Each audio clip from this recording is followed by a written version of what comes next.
two truths can coexist. Ancelotti allowed them too much freedom, in my own opinion, and it cost him the last season. I find it irresponsible when young players like Vinicius are complaining that the coach is too tactical.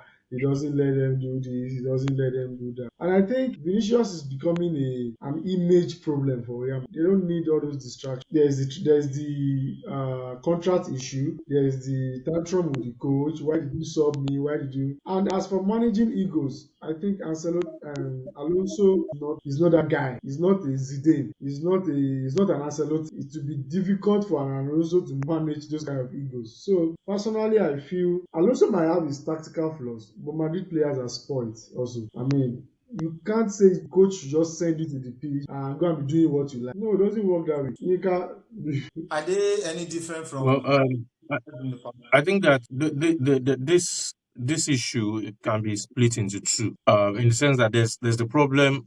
Would I call it a problem? Because obviously they are 5 points clear at the top of La Liga. So it's hard to really point at something and say they are going through a problem. But yeah. you still get this feeling that they are not particularly in tune whenever they are playing on the field, except for the Barca game, which I think they were almost perfect. But in terms of that problem, quote and unquote, that they have on the field, I think that one major factor that can help them solve it would be the return of Jude Bellingham. I think he gives them something different in the sense that he can play either as a box, he can play any role in midfield. He can play as an attacking midfielder, he can play as a box-to-box midfielder, he can play as a central midfielder. Maybe he might struggle as a sitting midfielder, but he gives them, a lot of different options. And I think that his return would assist Xabi Alonso in solving a bit of some of the problems, especially with Mastantuono on the right wing. I think the guy's too feeble. He gets thrown off the ball too much.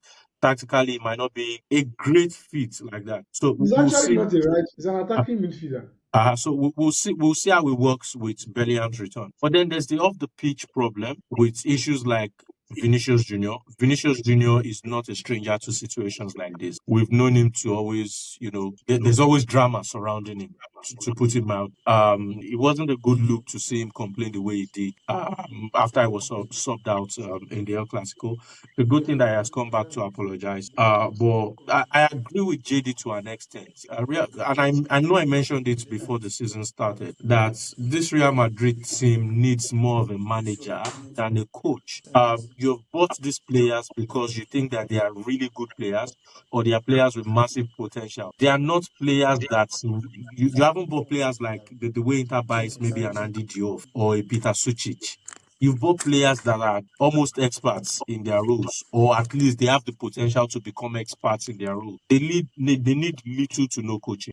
What you need to do is manage them to be able to bring out the best in those roles. So when you have to start telling them, oh, make these runs, do this, do that, these players would probably be like, guy, I've been playing this thing. And I think it's one of the problems that Thierry Henry also had when he, ventured into management briefly, because he wanted to micromanage everything. And if Xabi Alonso tries to do that with this Real Madrid team, I think it's only a matter of time before the players gang up against him. Well, we are watching and we